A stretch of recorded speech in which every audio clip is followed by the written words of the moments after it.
Scorpio, kumusta po kayong lahat? Okay, so yung Scorpio, maraming salamat po sa walang sawang pagsubaybay sa ating pong mga reading.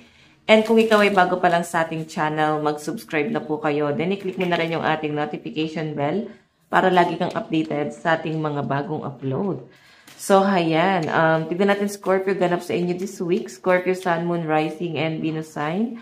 Sa mga interesado palagay sa ating private reading, nasa description box below yung link ng aking Facebook. Message nyo na lang po ako. Okay, Scorpio, Sun, Moon, Rising, and Venus sign. Tignan natin. Ganap sa inyo this week. Scorpio, Sun, Moon, Rising, and Venus sign. Meron po tayong ambition. So, I think nakapokus ka ngayon sa career mo, sa source of income mo, sa posisyon. So, pwedeng yung energy mo ngayon, Scorpio, this week is nakapokus lang doon sa career mo. Okay? Then, I think may mga issue din pagdating sa mga katrabaho. Ayun na, reflection. Yung bottom of the deck. So, I think may mga issue ka rin pagdating sa trabaho. Pwede rin, guys, na may usapin about requests. Pwedeng, parang magsasign ng bagong kontrata. Baka mag-end of contract na. So, I think, mag-iisip ka yung mga bagong plano or diskarte mo. Okay, pagdating sa career mo. So, kung may mga nakakalitan ka, since dito reflection, so, pwedeng ibig sabihin lang yan, guys, may mga nakakapansin sa'yo, may mga nagagalit, may mga conflict pagdating sa mga katrabaho. Okay, yung iba naman sa inyo, guys, kung business naman to, pwedeng may mga kakompetensya ka. Ayan. Medyo stress ka pagdating sa mga kakompetensya, no? Tignan natin Scorpio, Sun, Moon, Rising, and Venus sign. Ganap po sa kanila this week, Spirit Guide. Scorpio, Sun, Moon, Rising, and Venus sign. Meron po tayong worry. So, medyo worry ka lang din talaga pagdating sa career mo. Ay na-protect your feelings. Ibig sabihin, naapektuhan yung mental health mo, naapektuhan yung buong pagkatao mo. Parang ganon. Physically and verbal, siguro nakaka-receive ka ng mga pangit na salita. Physically kasi masyado na, guys, obvious yung ginagawa nila sa inyo, guys. Okay? So, nakikita ko lang, guys, na nandun ka pa rin sa point na iniisip mo pa rin yung kapakanan nitong taong to or ng mga katrabaho mo. So, parang walang pagpatol na nangyayari, no? Pero nakikita ko possible na since nandito yung energy ng protect your feelings, parang this week baka maubos yung baka maubos yung pasensya mo. Okay? Baka mag-voice out ka na rin or baka meron ka na rin talagang gawing action. Okay? Kung hindi siya madadaan sa pakiusap, siguro meron kang gagawing action dito. Okay, tignan natin, guys. Scorpio, Sun, Moon, Rising, and Venus sign. Ganap po kay Scorpio. Scorpio, Sun, Moon, Rising, and Venus sign. Ganap po.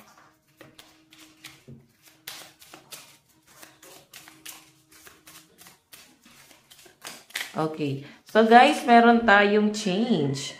Meron pagbabago. So, yun na nga, guys, pwede mag-end of contract or possible na lumipat ka ng station or pwedeng company. Baka ikaw ay, tawag dito, mare-request sa ibang company. Parang ganyan. Siguro maganda kasi, guys, yung performance mo sa trabaho. So, I think may ibang company na nagkaka-interest sa inyo. So, may mga pag-iisip ka talaga na gagawin dito. Kung ano ba yung ipo-pursue mo pa rin ba yung work mo, magsasign ka ba ulit ng kontrata or pwedeng lumipat, no? May nakikita rin ako dyan, guys. May issue rin about sa love life. So, nandun sa point na hinihil mo yung sarili mo ngayon, nakikita ko sa mga Scorpio yung stress pagdating sa kanilang love life kasi masyadong controlling or pwedeng sa mga walang label dito, guys, mararamdaman mo yung pagmamahal ng taong yon pero umiiwas. Eto, Scorpio, no? Nakikita ko sa taong yan kasi may pagbabago, yan, no? Changes. I think kasi parang may gulo. Siguro ayaw na rin niya, guys, ng mga issues. So, parang pipiliin niya yung peace of mind, no? Kung saan mas payapa, no? Ayaw niya doon sa masyadong komplikado. I think may conflict pagdating sa'yo or pwedeng komplikado tong taong to. Pwede ikaw yung mag-iisip, Scorpio, kung ipupurso mo pa rin ba yung taong yan. Since komplikado siya. Okay? Tingnan natin, guys. Scorpio, Sun, Moon, Rising, and Venus sign. Meron tayong intuition. Meron kang malakas na pakiramdam. May mga hinala, pagdududa. Possible kasi, guys, na totoo yung mga nararamdaman mo dyan. nakikita ko rin sa mga Scorpio dito na parang 100% or at least 99.9% accurate talaga yung mga napipredict mo, nakikita mo, or nararamdaman mo sa isang tao. Okay? Yung tipong unang tingin mo palang alam mo na ano yung pwedeng gawin nila sa inyo. Nakikita mo na agad ano yung intention sa'yo. So, medyo distracted ka kasi nandun ka sa point, Scorpio, na iniisip mo kung ano yung iisipin nila sa inyo. So, hindi na guys yun mahalaga. Ang mahalaga rito guys, mag-focus ka sa career mo kasi maganda naman yung nakikita ko dyan. So, ayan, Scorpio. Titignan pa natin. Ayan, may mga distraction talaga, no? So, sinasabi lang guys na protektahan mo yung emosyon mo kasi medyo magiging distracted ka talaga dahil sa mga nangyayari sa paligid mo, especially sa relationship yun ng person mo. Okay? So, ayan, Scorpio, tignan pa natin. Scorpio, Sun, Moon, Rising, and Venus sign.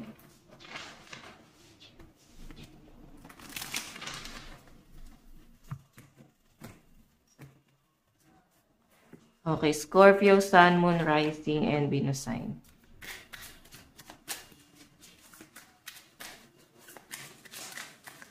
Meron po tayong 10 of Pentacles. So, nakikita ko guys, inisip mo ngayon yung pamilya mo, siguro may gulong nangyayari. Or pwedeng may mga nakakaalitan kang kamag-anak, no? So, nakikita ko guys, parang pataasan ng ambisyon pagdating sa pamilya. So, may usapin about sa mga parang yaman, ari-arian, yung connection mo sa pamilya, sa mga kamag-anak, masyadong komplikado din. So, yan. Nakapokus ka ngayon sa pamilya. Medyo nai-stress ka. Scorpio, Sun, Moon, Rising, and Venus sign. Meron tayong 12 cups. May worry ka talaga pagdating sa love life mo, lalo na sa mga single dito. Nakikita ko na parang iniisip ng mga Scorpio, ano ba? Sino na ba yung para sa akin? Kasi parang mapifeel mo na pag-iiwanan ka. Yan yung nakikita ko sa mga Scorpio dito. Okay? And, Scorpio, kung makikita mo, parang pagod ka na maging single, no? Lalo na kung matagal ka ng single. Yung iba naman dito guys na in relationship, pwedeng medyo stress ka dahil hindi mo makontrol yung person mo. Nandun naman sa point na kampante ka kasi hindi ka naman niya pinababayaan. Pero yun nga, nahihirapan kang pantayan yung parang gusto niya mangyari para sa inyo. So baka nape-pressure ka dun sa connection yung dalawa. So, meron tayong 3 of Pentacles collaboration. So, may mga tumutulong, may mga maayos pa rin naman na kaibigan or mga katrabaho dito. So, meron tayong The Fool. Ayan, new beginning to guys. Ibig sabihin yan guys, maraming tutulong sa inyo, maraming poprotekta sa inyo. Possible na magkaroon ka ng mga bagong circle of friends, katrabaho. So, baka nga mag-isip ka ng pagbabago pagdating sa career mo. So, alam mo yun, may intuition ka dito na parang gusto mo nga magkaroon ng changes pagdating sa career. Okay? Okay. Tignan pa natin.